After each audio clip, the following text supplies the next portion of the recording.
Hello, everybody. Welcome to another book club, Baby Let's Play House. I'm not reading the book to you guys. I have already read everything. I'm just going to go over it with you guys like a discussion. I hope you guys have read the rest of chapter 2. My goodness, I didn't realize how long chapter 2 was, guys. So we're going to finish all of chapter 2 tonight. And we're going to start on chapter 3 starting next Wednesday, okay? Because I had no idea that chapter 2 was so many pages. Also, guys, I appreciate you guys being in here. I see there's a few coming in. I want to wait just a little bit longer, get some people in here. They've been waiting for this book club for a while, so I'm going to give you guys just a few minutes. I was sending out a link anyway, so just a few more minutes. Let's see here. Oops.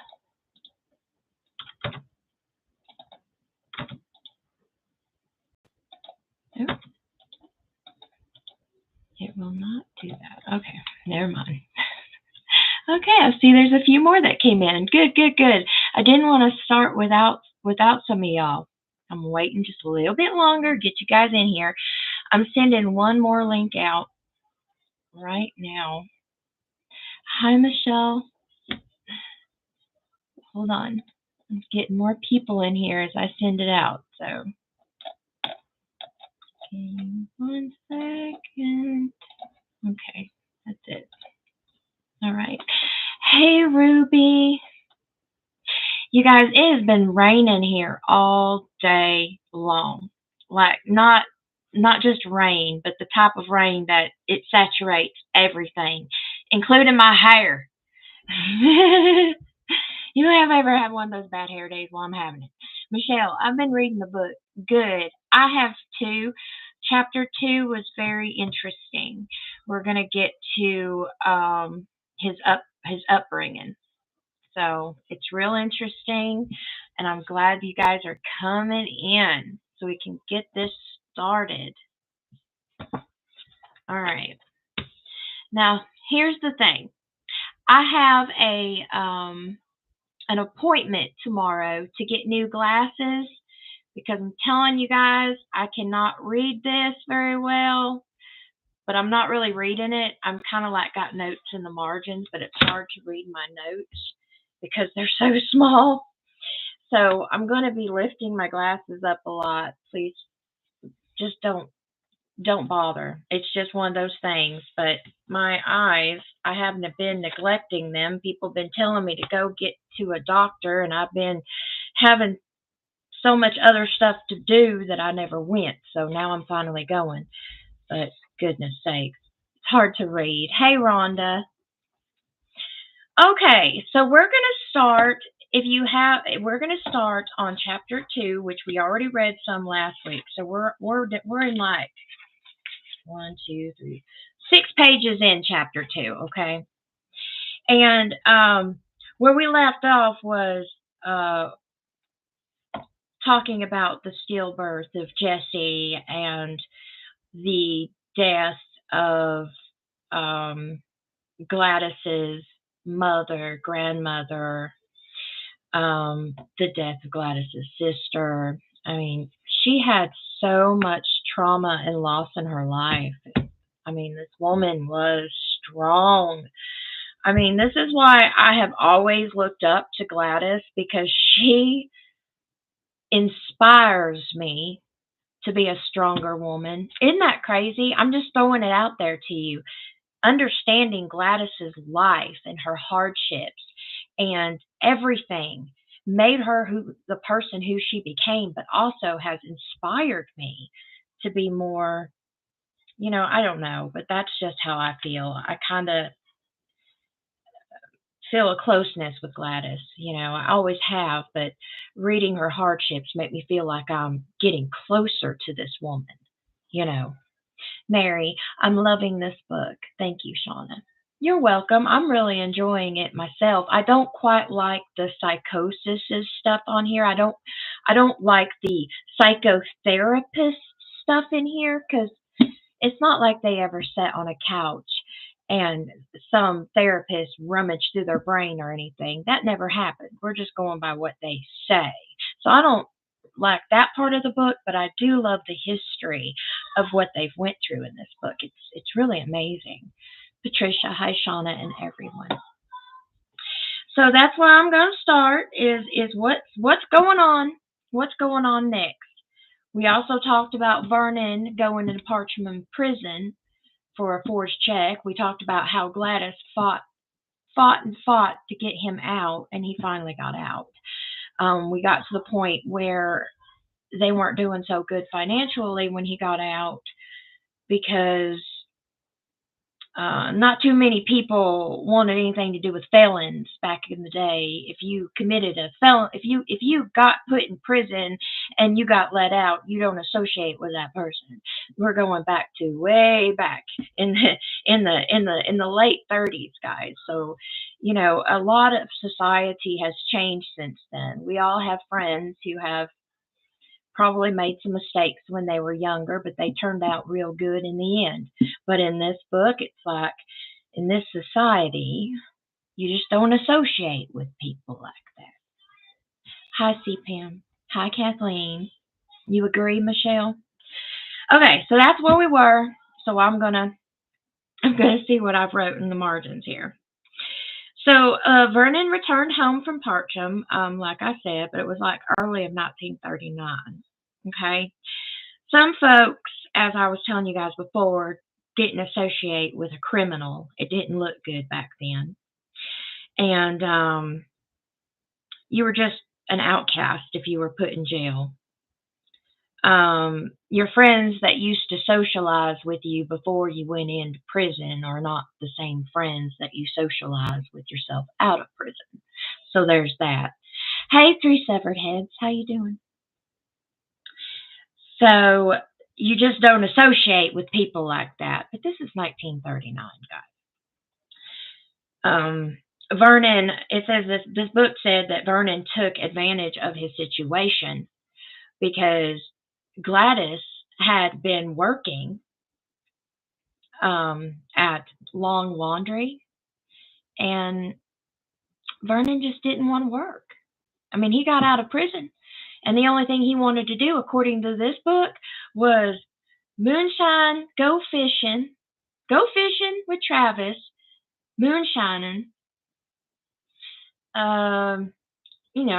drinking some beer, going to the juke joint, flirting with some ladies. And here Gladys going to work every day, making pennies compared to what we make today, in order to make ends meet, to keep a roof over their head and to make sure that little Elvis was fed. Because do you think Vernon cared about that during that time? I don't think so. I think Vernon at that time was very immature, and he expected a certain lifestyle even though he didn't earn it.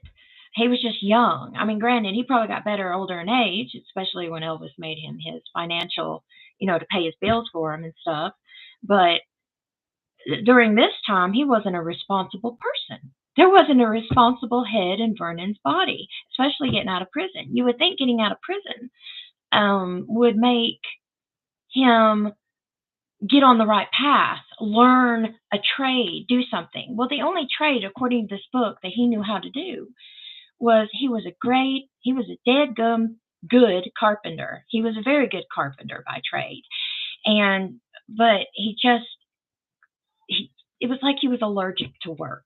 Have you ever had anybody in your life, and no matter how hard you work to get everything that you have, or how hard that you've struggled to get where you are, you have a friend that no matter what, they're always relying on somebody else, or they're always getting stuff, but they have no money to pay for it, and you're just thinking to yourself, oh my goodness, I'd never do that. I could never.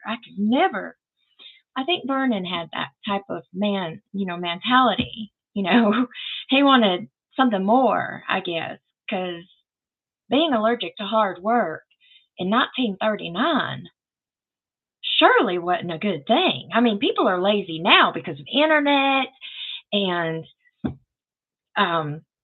procrastination because watching too much TV, or you always got something in front of you, your phone. Back in the day, you had to work or you couldn't live. So there are some people in this world that I guess just are allergic to work, and they are not willing to get up every morning, not willing to to do what it takes to put food on your table, to pay for a roof over your head. Well, Vernon had a hard time with this. He really did. Three severed heads. Hey, Sean, I love your accent. Thank you. Thank you. I actually think that European accents are cool too. Patricia, poor Gladys. Well, she was poor, all right. She was poor, but she sure had so much love for Elvis. She didn't think she was poor inside. Maria, good evening, Elvis fan. Good evening, Maria. Joy, I think it was common knowledge that Vernon was lazy. In an Elvis movie 10 years ago, right before Elvis made it, Vernon had a bad back and couldn't work. Well, they always say they got a bad back, Joy. Isn't that in that song, Poke Salad Annie? Her daddy wasn't lazy and no count, claimed he had a bad back. It's even in that song, Patricia. Since COVID, it got worse. Well, that's true too. Three severed heads. Vernon sure was lucky Elvis inherited his mother's attitude towards work. Amen. It would have been awful if he hadn't of. Joy, I know. I think he just didn't want to work. He just didn't want to work. And most of the time he's making excuses saying he couldn't find work because everybody knew he was a criminal. Have you ever been down in that area, guys? Have you ever been down to Tupelo? Have you ever seen how small that little city is? Could you imagine going to prison and coming back home to that small town? Could you imagine? Nobody gonna want to hire you. Nobody. But then again, when he did find work, he didn't keep it long enough. So this book is actually just telling us Vernon didn't like to work, you know. But then, let me see here. He finally got suckered into getting a job with the Federal Works Project Agency. It was a new program, and it was for the sanitation department of Lee County. And he got $52 a month, which was a lot of money back then to some people who didn't have it. And his continued good behavior while he was on probation, while he was working, eventually got the governor to grant him his suspension of his all his time, and he got set free completely. But if he hadn't have found that job with the Federal Works Project, I wonder what probation would be like for him if he had never found that job. Because you know how when people get out of prison and and they're on probation, they have to work. They have to have a job. So there's also a story in here from Annie Presley, which was a cousin. She remembers one night when Gladys and Vernon they were all sitting around singing, and Elvis was singing with them. And Elvis had his little hand in his pocket, and he was dangling his, his little manhood. He's dangling it in his pocket, right? And Vernon all at once just stopped singing. He could say anything. He never cracked a grin.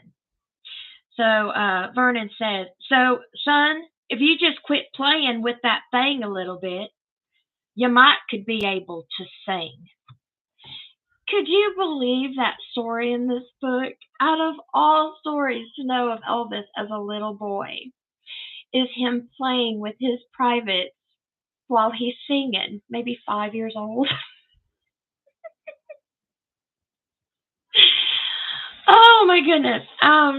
Even me, being an Elvis scholar, I kind of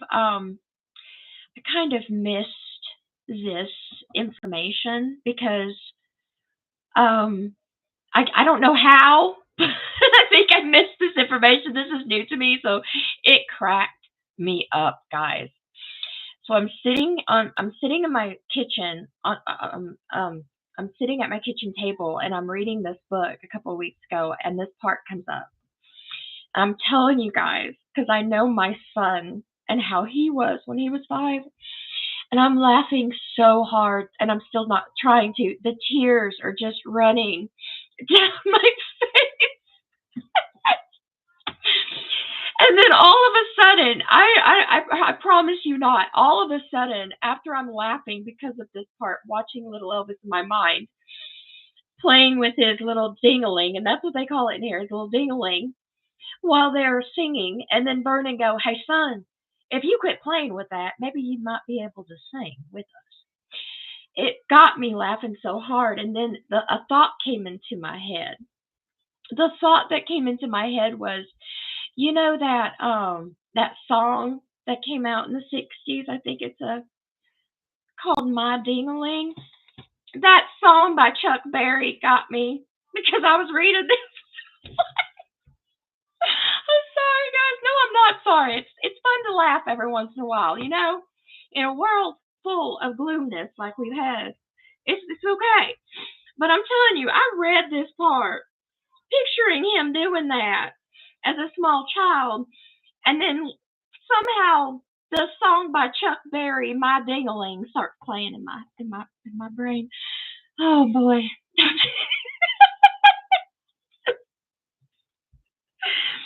Yes, Three Severed Heads. I used to sing that song as a kid too because it was somehow on an album that I owned that my brother somehow I inherited from my older brothers. It was on a Chuck Berry album, I remember, and yeah, that's just in my mind. See, Pam, your son was that way too when he was little. Yeah, I've had to correct my son a few times when he was young too, but I never thought in my mind that Elvis did that. I never thought in my mind, but it goes to show. Um, I digress. It goes to show Elvis was a human being, okay? He was a human being and he was a child just like we have children. So, oh gosh, I still got tears coming out the side of my eyes. Hold on a second. I can't even. Oh, my ding-a-ling. Alrighty, guys. Yes, Maria, laughter is the best medicine. But that got me, guys. That tickled me pink. I'm telling you, that made me laugh so hard. Three Severed Heads reminds us he was a toddler just like most. Exactly. You know, he was just like any other toddler. He was just like any other boy discovering something for the first time. Oh, but still, whew, that was funny. Um, Also, there was a part in this book. I don't know. I don't know. I thought it was kind of strange, but there was also a part in this book about when Elvis was a child. Aunt Cletus and Gladys were all dancing together to some music on top of a trunk, and they were waving their skirts around, you know, really getting into the music. And then Elvis, as a child, was getting into the music, really good getting into the music. And then somehow he grabbed Aunt Cletus by the leg and he said, "Oh, my Peter." And that got me too, because I'm like, are they really writing this in here? Okay. So, oh, my Peter. And Gladys went wild. She yanked Elvis up off that floor and yelled out, "Y'all quit that damn dancing." She pointed at Elvis and said, "Look what you're doing to him." I just sometimes don't know, guys. You know, I understand putting as much as you can in the book to make you try to understand how a human being is.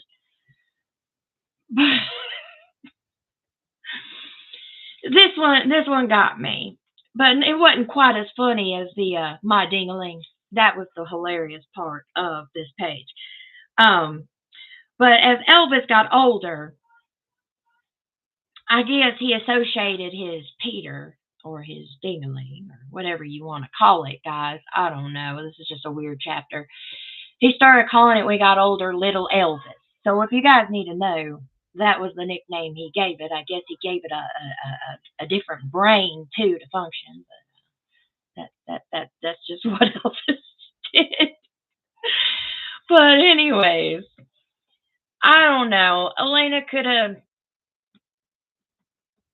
kept the other one because it was funny, but she didn't have to write the other one. That's just like, okay, where are we getting at here? You know. Anyway, now we're going to fast forward. Turn the page. We go to 1941. So we're at 1941 in this book. All right. Elvis is a first grader. Okay. He was attending the Lawhen Elementary School, according to this, on Lake Street. It was a very traumatic step for him. Well, it's a traumatic step for any child to go to school for the first time. But anyways, he wasn't used to his mama leaving him.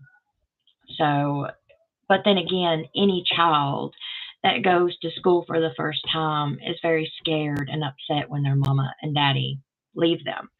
You know, I remember my first day of kindergarten. I remember my niece's first day of kindergarten, and I remember my son's very first day of pre-K, because now we have pre-K. And it's the same across the board. It doesn't matter how the kid is raised, their environment, whatever. Their first day of school is always a stomach full of butterflies, and they're scared that their parents are leaving them somewhere. So it's all the same. So this part's just showing us that Elvis was human, just like that toddler story of Elvis playing with himself is a child thing, you know. It's just being young. Yeah, John, I had you laughing so hard you were crying. So was I. So was I. Okay. So anyways, Elvis didn't like being separated from Gladys. Okay.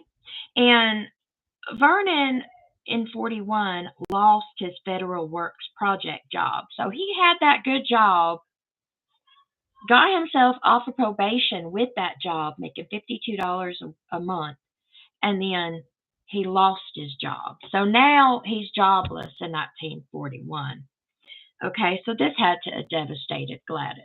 I mean, they were barely making it as it was, and yeah, so this probably did not do very well. But anyways, this made him go traveling. He started traveling through Mississippi, Alabama, Tennessee on construction jobs, mostly as a carpenter. Then he went traveling to the coast, the Gulf Coast, to work some. And while he was doing that, Gladys was home by herself with Elvis. You know, she was the one tucking him in at night because they were sleeping in the same bed because they only had one bedroom most times in those days, or they were sleeping on a pallet on the floor. But anyways, she was home with Elvis. Elvis was home with her. He didn't know when his daddy would be in town sometimes. It was just normal to him that daddy wasn't there. So to him, as a small child, it was normal to him. And he didn't have no anxieties when daddy left or nothing. Just as long as he was with mama, he was fine. Talked about how they often visited Jesse's grave together. And Gladys, wanting to cheer him up while they went to the grave, she'd give him little cakes with butter frosting to eat to make him feel good, because they're visiting a grave of her dead son that's Elvis's baby brother. So it would be hard for Elvis to understand. I have an ad coming up, guys.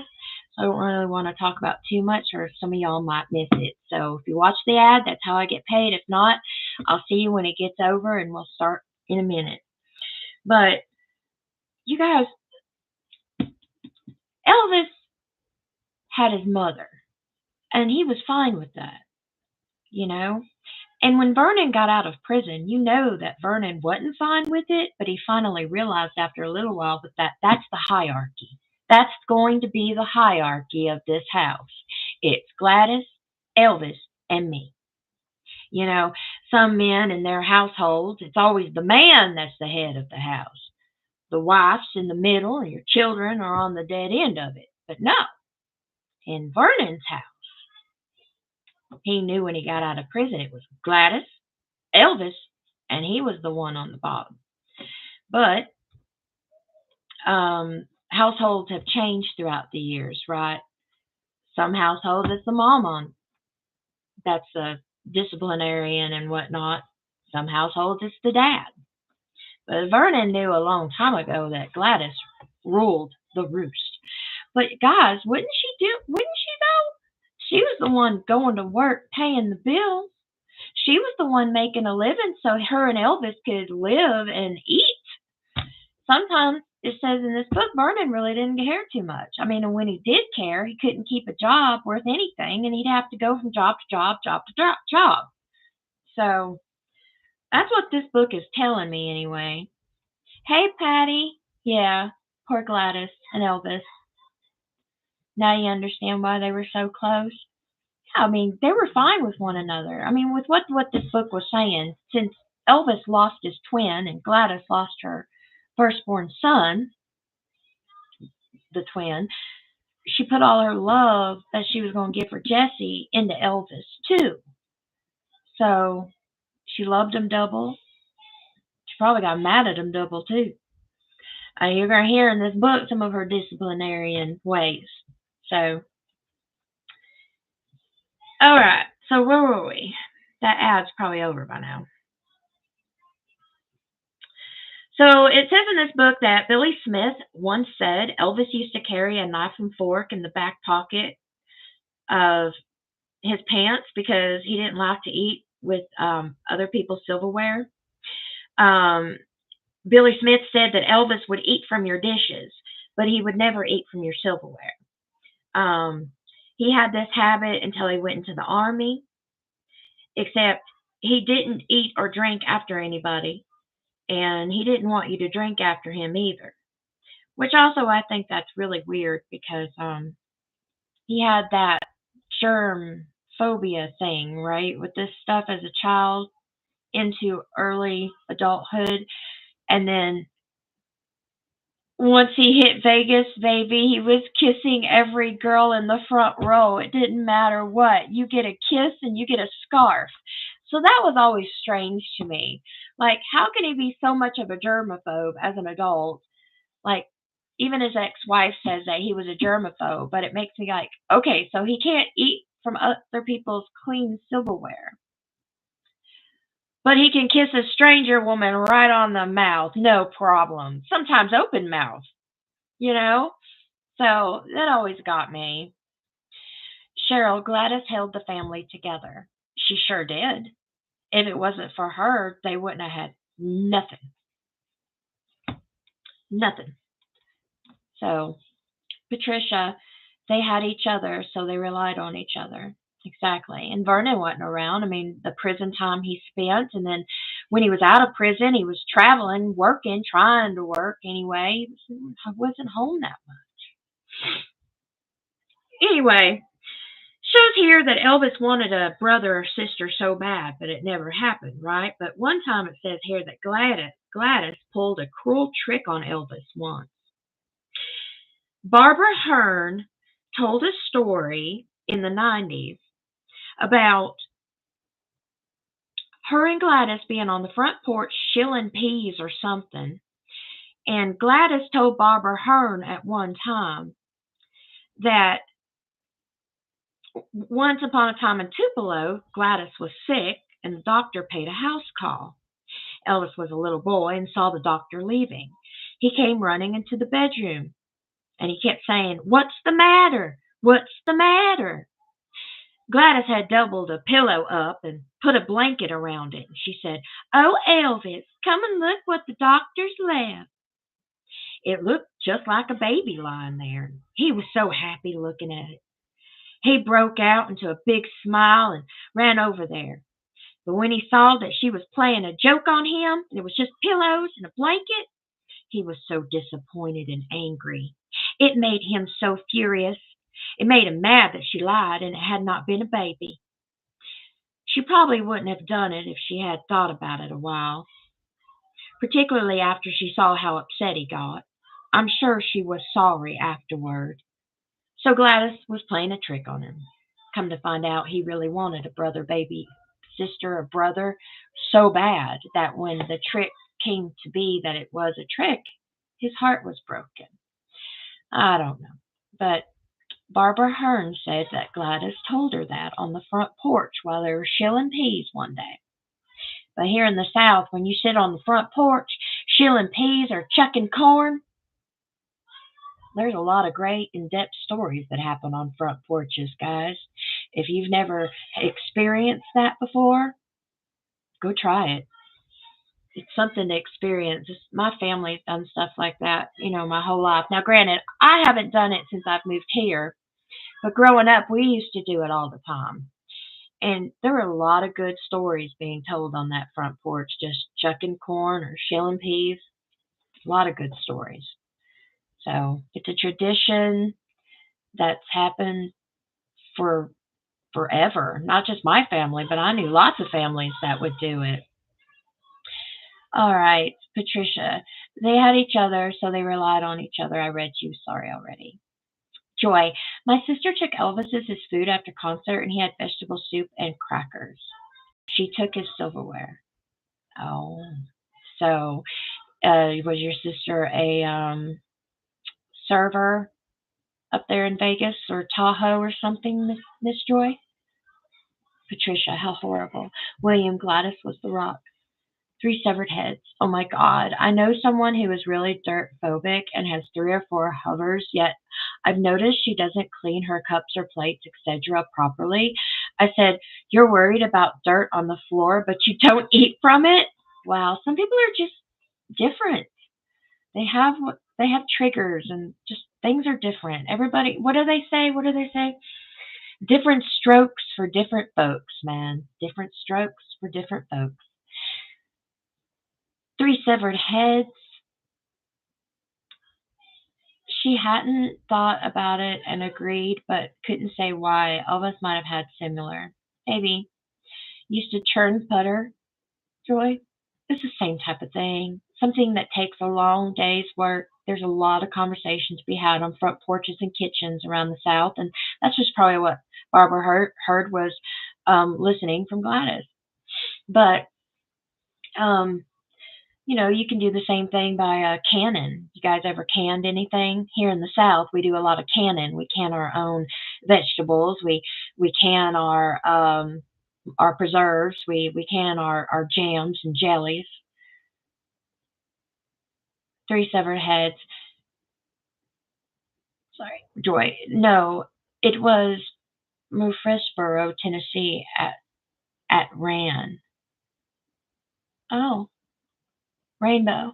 Hiya, Joy. Ramada Inn after concert. She waited on his room. Oh, okay. Rainbow. I used to work in Murfreesboro, Tennessee, but in 2014. Small world, Rainbow. Joy, we put up 40 dozen corn last year. See? So people still doing it. There's a lot of good conversations to be had on a front porch. And to have been a fly on the wall listening to Gladys talk about Elvis, I would have loved to have been. Well, anyway, now we're going to 1943 in this book. Vernon was finally working hard. Finally. So by 1943, Vernon finally was working hard, according to this book. He wanted to make himself a worthy citizen. Okay? So they took the whole family and traveled to Mississippi Gulf Coast town of Pascagoula that May, where he and his cousin Sales Presley and Annie's husband started working for Moss Point Shipyard, okay? But by the end of June, they all got homesick and they returned to Tupelo. Then it said Vernon found a job as a driver for LP McCarty and Sons Grocery. Okay. And they were actually feeling a little bit prosperous. They were a lot better off than what they were a couple of years ago. Okay. Now, the following year, Elvis was in the 4th grade. And this year that he went, he had his first girlfriend, which I think is funny because my son just finished 4th grade last year and he was on his 3rd girlfriend. But I digress. But here's Elvis, 4th grade, on his first courted real girlfriend. Her name's Eloise Bedford. All right. Now, there was children of their age, and the children all saw them flirt and stuff, right? But as children of their age, they wrote notes to each other during the day. They would call each other boyfriend and girlfriend. They spent time at events like the Halloween Carnival or a dance. Eloise remembers in this book, she says that Elvis was a loner. He was quiet, but he was well-mannered. He wore very common clothes, either overalls or khaki pants or shirt, but he was always clean. As it says, always clean. All right. Also, she remembers him singing Old Shep in 4th grade. It was so well for him that he actually made it better, and he was singing it again in the 5th grade, which his 5th grade teacher, Alida Grimes, the daughter of Orville Bean, the guy with the hawk, was his teacher, and she asked Gladys if he can be in the talent contest on the Children's Day at the annual Mississippi Alabama Fair and Dairy Show. And Elvis went, but Elvis didn't win first place. Elvis didn't win second place or third or fourth. According to this book, he won like fifth place. Okay? But Eloise Bedford was proud of him. And later that year, another girl had captured Elvis's eye. So see, he could not be faithful. Even in elementary school, the kid couldn't be faithful. I gotcha. All right. And how he broke up with Miss Eloise is Elvis handed her a note as he went on the school bus. And it was short and sweet. And the note said, "I have found another girl. Her name was Magdalene Morgan." And that's when Eloise realized that she lost him that day. She sure did. And it also says in this book, this is probably the last time Elvis actually dumped a girlfriend before moving on with another. That makes perfect sense to me. I don't think he ever dumped any girlfriend after he got famous. I think it just either fizzled out, but one way or another, he always had one in their place before he was even broken up. So it seems like a pattern that happened since, as maybe this book says, 4th grade. You know, comes from childhood. Hi, Lisa. You can watch the rest, the beginning of this later, and then you'll be all caught up. Sorry you're getting the back end. Manly. Annie and her family left to go back to Tupelo while Vernon and Gladys stayed for Vernon to work, but Vernon and Gladys caught up with them on the trip home. Well, they all couldn't make it. Besides, wasn't some of them not appreciating seafood quite as much as others were? You know, some people, it's an acquired taste to eat it all day long. I could have sworn I read in some other book that it was too hot, it was miserable, they were eating fish too much, and Elvis didn't like fish, right? Manly, Gladys said she would not stay without Annie. I wouldn't want to stay without anybody. They were all going as a family to work. Thanks, Lisa. Deb, Here's what I'm worried about. Elvis is on top of the Billboard music again after all these years. Oh, he is. And when I do the Elvis, when I do my other show, Spilling the Presley Tea, that's what we are going to talk about. Some of it anyway. Manly. Elvis did hate seafood. That time in his young life could be the reason. Probably. It is an acquired taste. I mean, I can get my kid to eat fish, but I had to gradually get him to eat good fish. The very first thing I introduced to him as a child eating fish was probably fish sticks. No, it's a true story. It took a while of him eating fish sticks and then me actually making him some real homemade fried fish. He actually appreciated it. Anyways, Maggie Morgan was a key important figure in Elvis's life, okay? She was a type and she was a stand in for Gladys.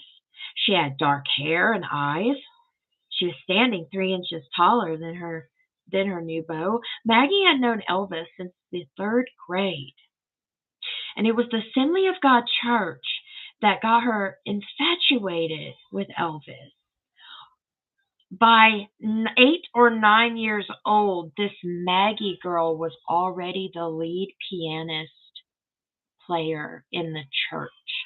Could you imagine? Already at 8 or 9 years old, she was already the church pianist. That is a big responsibility to be the church pianist at 8 or 9 years old. So this girl Maggie had music ability at a young age. So maybe this is why Elvis was drawn to Maggie. She could play the music and he wanted to sing the music. So maybe that's why this joining at 12 years old made a difference in his life. It was musical driven. Anyways, they would get together and play the songs and the old hymns in the church, Amazing Grace, The Old Rugged Cross. Vernon and Gladys did not attend church regularly. So they quit going to church, but little Elvis was going with Maggie on the church bus, and they got together and did the singing. Okay? Now, it says here that Gladys and Maggie's mothers were friends, and they would visit each other's houses. Elvis and Maggie would sneak out of the house to be alone. But guys, they were 12, okay? They would hold hands. They would go into the woods. They would talk about their future. Elvis carved a heart once into the side of a tree, cutting out their initials with the words, "Love Forever." Later, he did the same thing to a stack of lumber. The two had an understanding. They were sweethearts and belonged to one another. And Maggie remembers that they were so close at that time, she thought they were always going to be together. She did. Elvis didn't precisely say the same. He wasn't much of a talker at school. He stood out for being a giving child who wanted to please.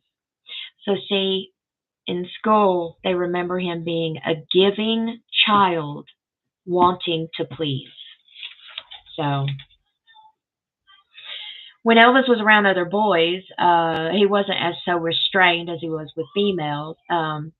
On Berry Street, he played with the son of Lether Gable, which was Vernon's partner in crime in the check forging thing. And he was also Elvis's next door neighbor. The boys were wrestling one day, and they were getting pretty rough. And Elvis somehow snapped the playmate's hip. He hurt himself. And Elvis felt so terrible about it. And according to Annie Presley, Elvis went and sat by his side, visiting him every day until that kid got well to play again. So that's real sweet of Elvis. Um, the book says that Elvis was a lot like his daddy, that Elvis and Vernon both were always joking, and that makes perfect sense. Look at all the behind the scenes stills and movies with Elvis. He's always joking backstage. He's always playing tricks on the boys. I have a feeling Vernon was the same way because I've seen him being a trickster in some cases too.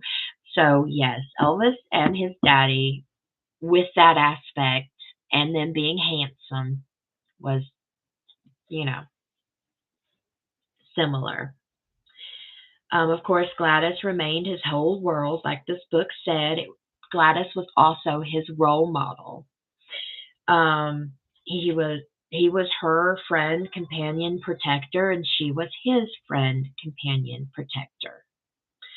All right. But Elvis said once, "I could wake her up in an hour of the night." He said this in 1958. "And if I was worried or troubled by something, well, she'd get me up and try to help me."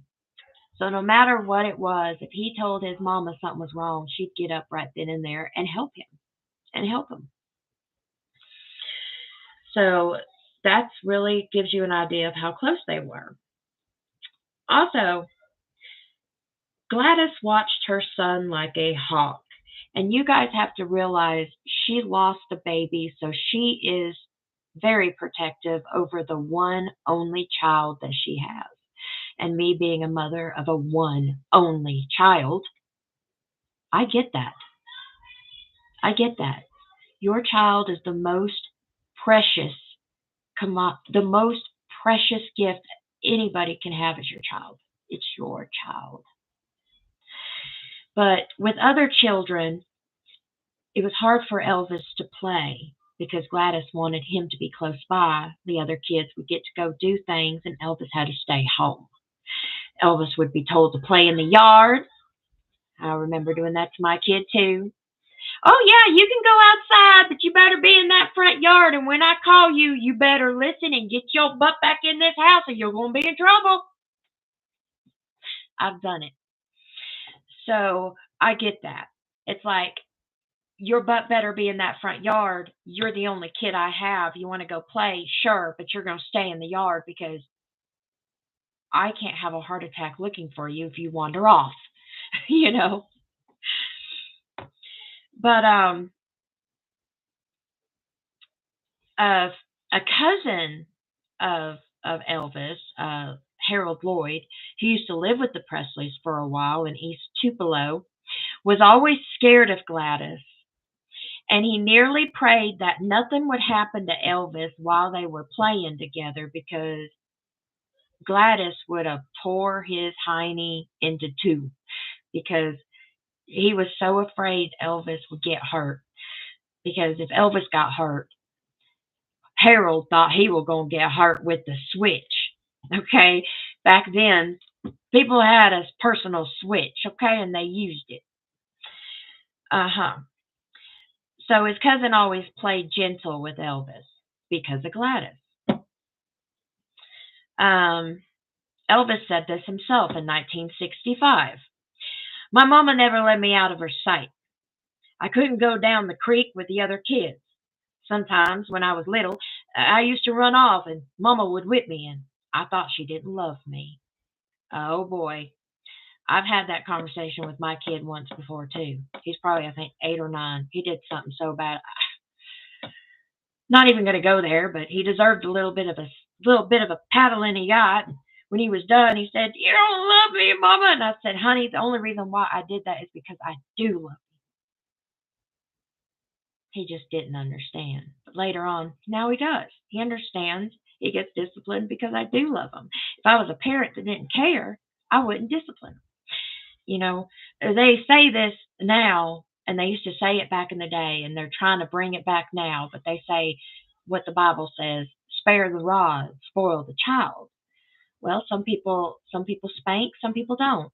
Some people lose their cool and point their finger and yell as hard and scary as they can be. But in this day and age, discipline occurs with the children. And in the South, it is no exception. I don't know how some of y'all northern people do it, but here in the South, we still discipline our children. Granted, I don't whip his behind anymore like I used to. He knows just a look from Mama will get him on the right path. Just a look. But that's just how it is. But anyways, I digress. I'm just letting you know in this book it shows us the devotion Elvis had to Gladys and the devotion that Gladys had to Elvis. She was his disciplinarian, but she was also, at that time, the love of his life. You know, I'm sure there was a time, or probably even now, my son feels the same way with me and him. But anyways, Elvis used to get so angry with Gladys when he was growing up. Angry. When Elvis was an adult, he finally said, "It's a natural thing when a young person wants to go somewhere or do something and your mother won't let you. You think, why? What's wrong with you?" But then later on in the years, and you find out that she was right, that she was only doing it to protect you, to keep you from getting in any trouble or getting hurt. And I'm very happy that she was kind of strict on me, very happy that it worked out the way that it did. So there you go. And yeah, William, Gladys and Elvis got that temper.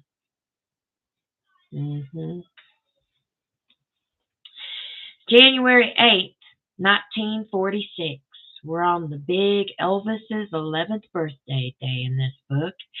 Gladys takes her son to the famous Tupelo hardware store to buy him a present for his birthday. According to this book, Elvis points to a .22 caliber rifle, which he wanted more of a target practice than he did shooting animals.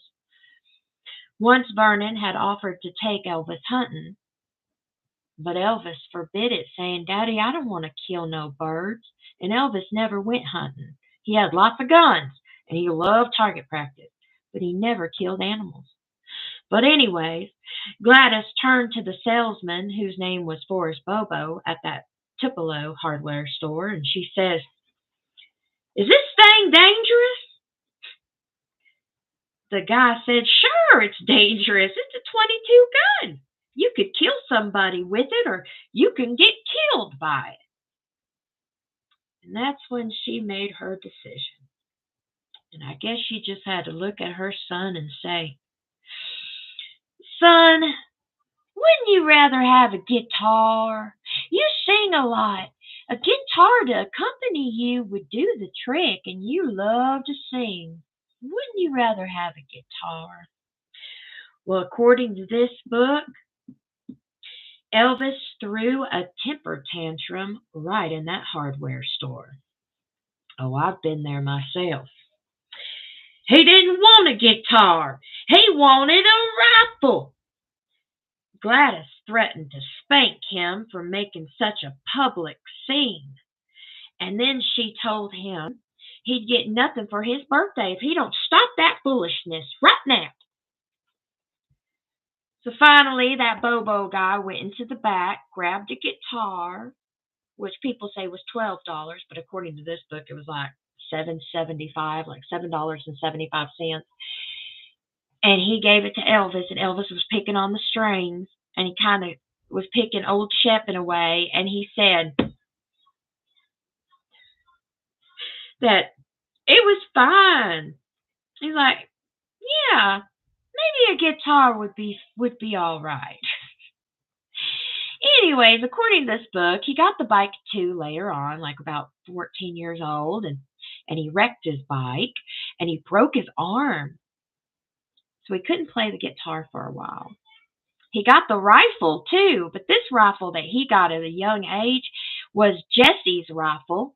It had the initials of JD carved on the stock, but Elvis took full ownership of that rifle, and then he carved his own initials, EAP, on it with a mystery woman named Judy. So I wonder who this Judy was. Okay, so it says here after Elvis became famous, A lot of people in Tupelo took the credit for teaching Elvis how to play the guitar. And these are who did it. Uncle Johnny Smith, Herbert Tipton, Herbert's brother Ernest, Reverend Frank Smith, and it's in contrast with Gain Mansell, who said that Reverend Smith was the one to really do it. So, I don't know. They named 4 people, and we still haven't got to the bottom of it, but no matter what, Elvis could play the piano by ear. Elvis picked guitar a lot by ear. That's just how he learned. Granted, some people showed him some tricks here and there, but he could play piano by ear. He had never had lessons on that. All right, at first, let's see, now they're going to have another move. In 1946, they move again with struggles again. They go to Berry Street House, which was they were living on Berry Street House when they were forced to deed it over to his friend Aaron Kennedy. It was then that the Presleys moved from East Tupelo into Tupelo proper. This is when they settled on Commerce Street, and then they moved to Mulberry Alley. It was a tiny lane that ran near the fairgrounds, right near the railroad tracks, near the city dump of Tupelo. It happened to be one of the most important areas Elvis needed to live in. Elvis needed to live in this neighborhood of shack rag, in order to learn the music that was in his soul. It's not word for word, but that's what I'm getting out of it. I agree with a lot of it. You are your environment. So him moving in this area, you've got the gospel, you got the rhythm, you got the blues, you got it all right here.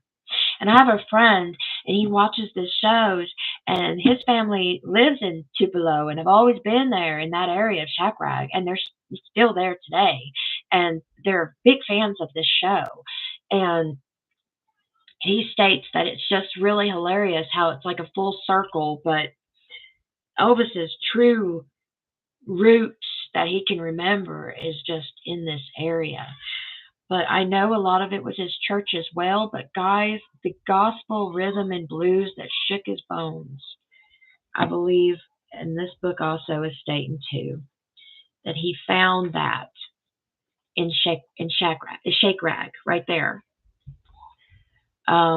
Just the gospel. He was also listening at this time to the Grand Ole Opry, and he liked WELO, and one of his favorite performers was Mississippi Slim. So go on YouTube, guys. If you don't know who Mississippi Slim is, look up Mississippi Slim and look him up, because Elvis admired this man. He actually studied him a little bit there. He also studied Roy Acuff, Hank Snow, and early Gene Austin. All right. Elvis would pick up and sing in front of the Tupelo Hotel when he was a teenager. People would give him 5 cents, 10 cents, or sometimes 25 cents apiece. When he finally got a quarter, he would run down to the laundry where his mother worked, and he would give that quarter to her, and then he would hurry back to the hotel to play some more. What a doting son. Every time he made a quarter, he would run and give that quarter to his mama. What a proud mama. Proud mama. But there was always an idea in his head about making money with music. And that's what he wanted to do, so his mother wouldn't have to work.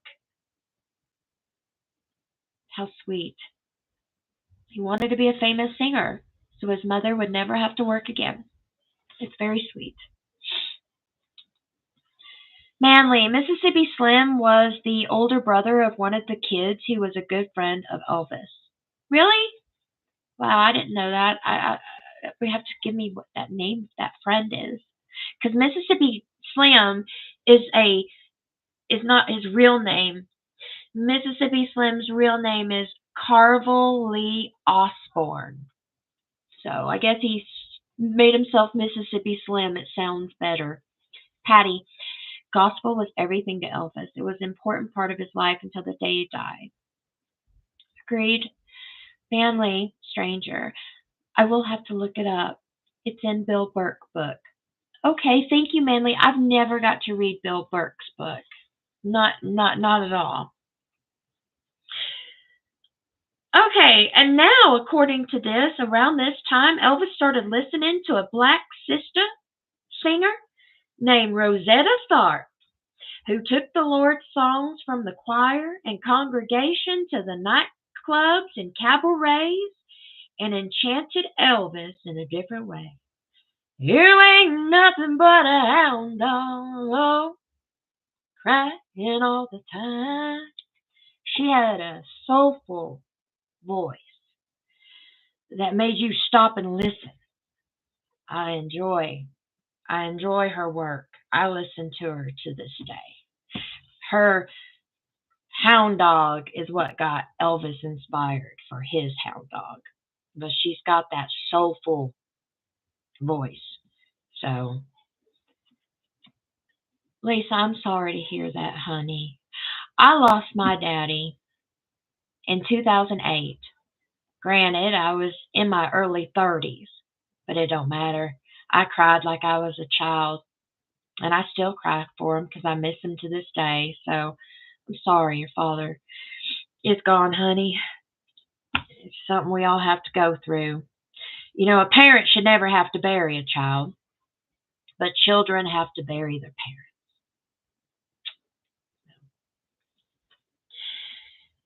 But anyways, he started liking Sister Rosetta Thorpe, and if you have never heard of her, go on YouTube and look up some of her stuff. It's amazing. Now let's go fast forward to September of 46. Elvis enters the sixth grade. Now, according to this, Elvis entered the sixth grade. This was his first year in a junior high, and that was funny because my son's first year of junior high is after next year, so I don't know how I'm going to deal with that. But picture Elvis being a sixth grader. Picture him being a stalker. Picture him trying to flirt with every single girl in the class. Picture that. Picture all the little girls running to the teacher and telling the teacher, Elvis won't quit chasing us. Elvis won't quit saying we're going to marry him one day. Elvis won't quit leaving us alone. So basically, Elvis was one of those preteens that I used to call in high school, can I say this on air? I used to call those little boys in high school horny toads, especially when I was 13. Like, get those horny toads away from me. Because I wasn't into boys. Not at 13. I was not into boys. But according to this book, Elvis was a little stalker in the sixth grade. He chased the girls. He wanted to smooch the girls. He was in love with every girl he saw. Then there was this one finally called Carolyn Brewer, and he nominated her for the most beautiful contest. Of course, all the girls anyway, had to go to their teacher, Miss Camp, and ask her, would you please make Elvis behave? He's not behaving. He won't quit touching us. Yes, Lily, but according to this book, when he was in sixth grade, he was running around all the little girls just trying to flirt with every single one of them. Now, by this time, when Elvis was in the sixth grade in junior high, his first year, the family was having numerous changes. Okay? Elvis's grandfather, J.D. Presley, had up and deserted his wife, Minnie Mae. He went to Mobile, Alabama, and then he settled in Louisville, Kentucky. Now it's been 4 years later, and he finally files for divorce. And he claims Minnie Mae had deserted him. How does that work out? How does your man desert you, leaves, goes to another state, goes to two other states, files for divorce 4 years later, and then tells the judge the wife deserted him? That makes no sense whatsoever. But it says that Minnie Mae refused to take it laying down. She answered the divorce petition with a written letter in longhand, which states this: Dear Sirs, I am writing you about the letter I received from you last week concerning a divorce. I didn't desert my husband. As a matter of fact, I deserted me. He did. And he's been living with another woman, and he hasn't sent me any money in over a year. I am not able to make a living. We have 5 children, and they are all married and have families of their own. I have to depend on them for a living. I want you to send me the papers to fill out if you want my husband's record. You can write to the Chief of Police, Elsa Carve, Tupelo, Mississippi. Sincerely yours, Miss Jessie Presley. Well, according to this book, 2 months later after this letter was written, J.D. and Minnie Mae's daughter, Delta Mae Biggs, Aunt Delta, writes this letter in her penmanship. Dear Sir, I'm writing on behalf of Miss Minnie Mae Presley, which is also my mother. Tell Jesse Presley he can have a divorce if he will give my mama $200 in cash. She won't ask for alimony. If he doesn't want to do that, she will not give him a divorce. He told a falsehood about several matters to you. He has 5 children, not 3. He also deserted Mama. Thanks, Delta Mae Biggs. So good on Aunt Delta for writing that letter for her mama as well. So the divorce became final in 1948, and Jesse seemed to reform after that. He stopped drinking. He stopped womanizing. Jesse started going to Baptist church. He actually built the pulpit there. He married a retired school teacher, Vera Leftwich, which he lived with her for the rest of his life. And according to his step granddaughter, they used to play little tricks on each other, and they had so much fun.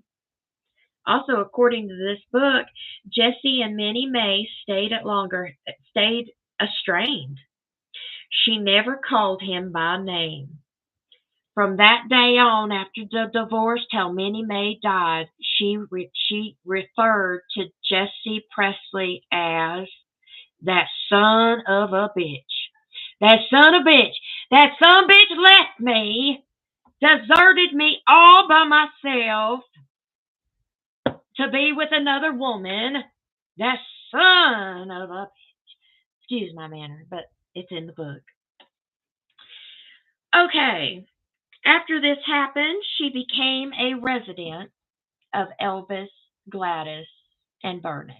So after the divorce, according to this book, Minnie Mae moved in with Vernon and Gladys, and that's, she's always lived with them. Minnie Mae died living with them. Well, she was living at Graceland, but once she lived with Elvis, Gladys, and Vernon, she was their responsibility till the day she died. So, according to this book, also, Vernon and Elvis eventually, after Elvis's career took off, eventually resumed relationships with his grandfather, Jesse, and Vernon's father.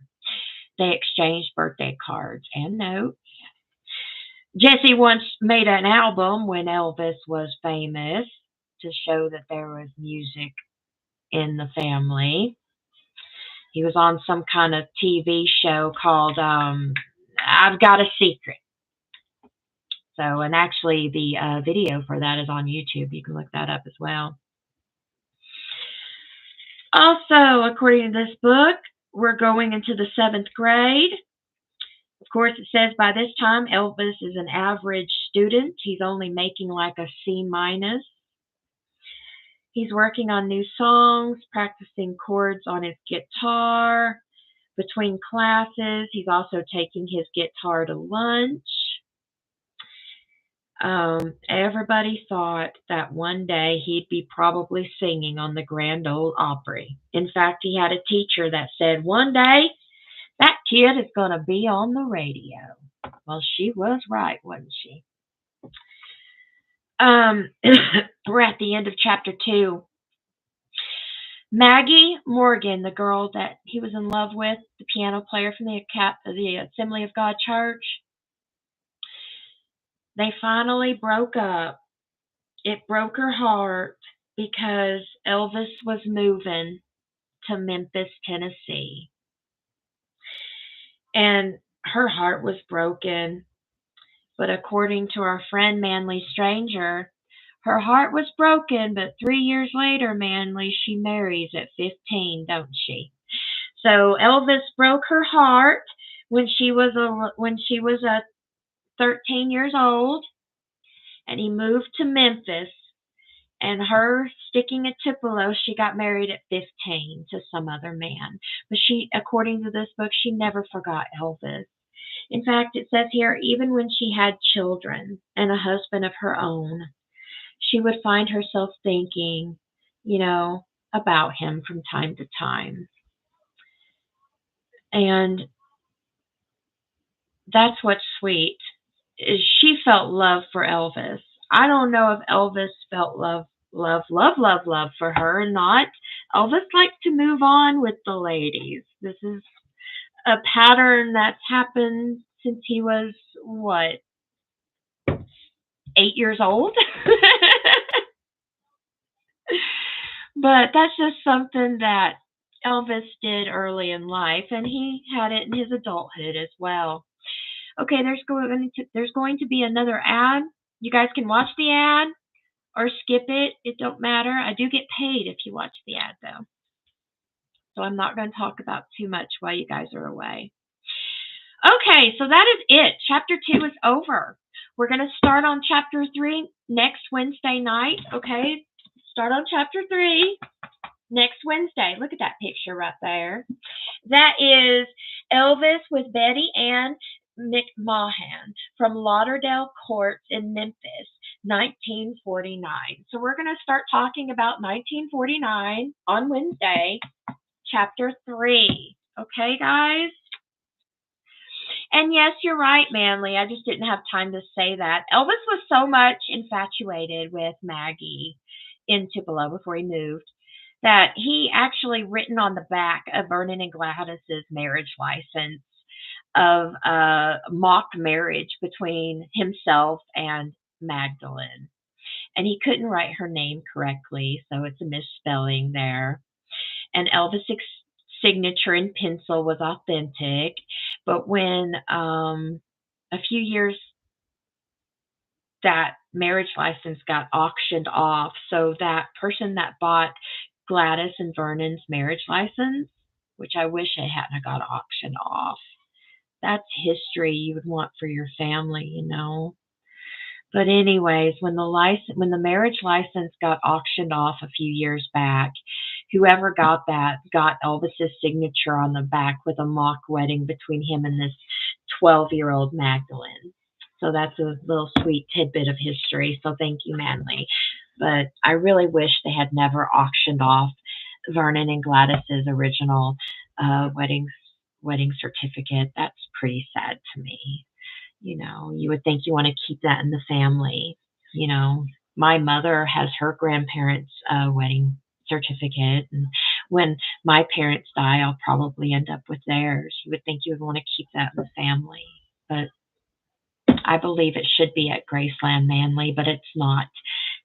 It got sold. Isn't that sad? That's a part you would think families would want to put in their family Bible and hold dear.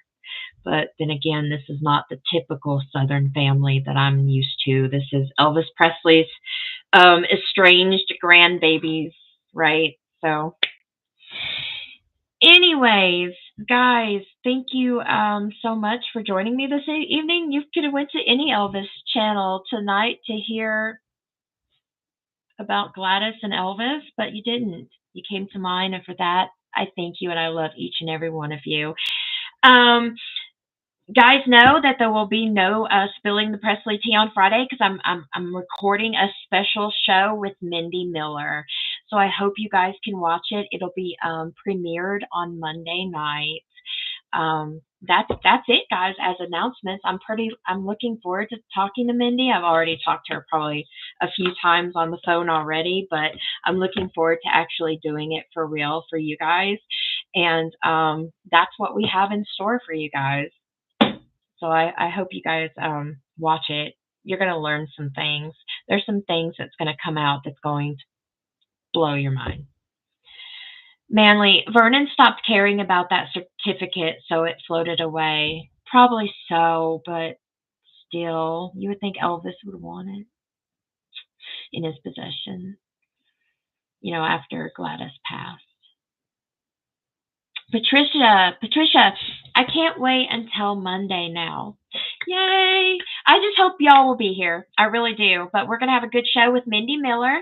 We're going to go into a lot of things, and it's going to surprise you where it's going to go. Okay? But anyways, guys, thank you for being here. Thank you for letting me hopefully not bore you with giving you the tidbits of this book, but it's been fun so far. Kaylin, this is the best storytelling for Elvis fans. Thank you, Shauna, for all the historical info you added, the animated accents and beautiful singing. You're so talented. Longtime fan. Thank you, Kaylin. I appreciate it. Really, I truly do. You guys, you're the reason why I come back. You guys are. See, Pam, what time? The show with Mindy Miller will be premiered at 9 p.m. Eastern Time. 9 p.m. Eastern Time on Monday, okay? So look for it. All right, guys? Okay, TCBTLC. God bless you all. And you know what? I'll see you on the other side. All right, see y'all later, everybody. God bless y'all and stay safe out there. There's some crazy stuff going on. Love y'all.